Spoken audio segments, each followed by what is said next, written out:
Hi, my name is Paul Anderson and welcome to Inspiring Brilliance. Today we're going to talk about something that is an absolute must, especially if you're learning something new.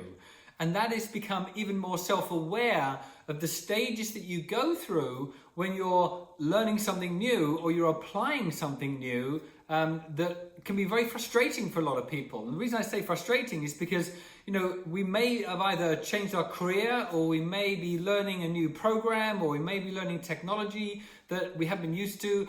Virtual sort of presentations and meetings are now happening every single day.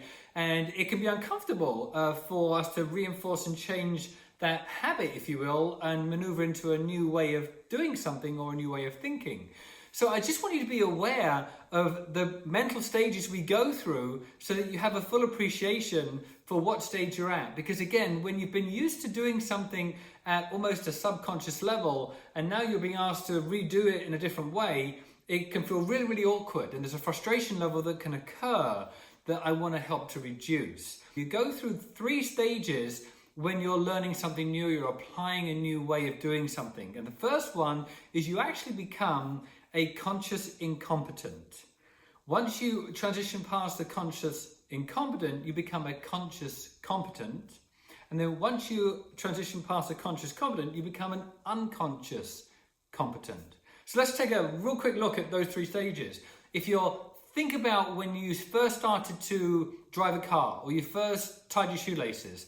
It was really difficult. Everything was brand new, and it was like you were a conscious incompetent. It's like, okay, I can see I'm looking really stupid right now driving this car or riding this bike or tying these shoelaces. I'm learning how to do it. I'm having to think about every single little element. And then what happens, repetition, practice, and continuously going over the same process over a period of time transitions you where suddenly you get it right. Suddenly you can drive the car in a different way, you feel more comfortable, you can ride your bike, or you can tie your shoelaces, but you have to think about it. And that's where you transition from a conscious incompetent to a conscious competent. And we go through those stages where we're sort of now consciously aware of how we're driving, or how we're riding our bike, or how we're tying our shoelaces. And then something happens over a period of time that might be 2 or 3 weeks or 2 or 3 months, but repetition starts to reinforce through our neural connections that we now know what we're doing without having to think about it.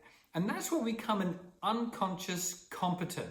This is the epitome of potentially where you've been riding before you had to learn something new, and now you have to learn something new. Perhaps you were doing a physical presentation to a number of people, and now you have to do it virtually. And so therefore you've gone through this sort of conscious incompetent, conscious competent, and now you will get through, trust me, to the unconscious competent, where now it just becomes part of who you are. The fact that you're now doing a virtual presentation, or the fact that you're now using technology in a different way. Or perhaps you've left one job and you've started another, and you now have to learn something brand new, and you were really successful at your old job. So you weren't thinking about what you're doing, it's just second nature.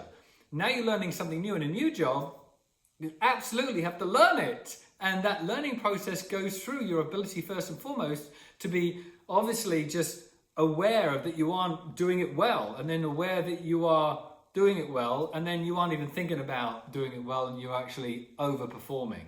So reduce the frustration by understanding what stages you're going through and what stage you're at, and know that the easiest and fastest and most effective way to get through these stages is just repetition and practice, and get back to that level of whatever it is that's new to you, to where you are now at an unconscious competent.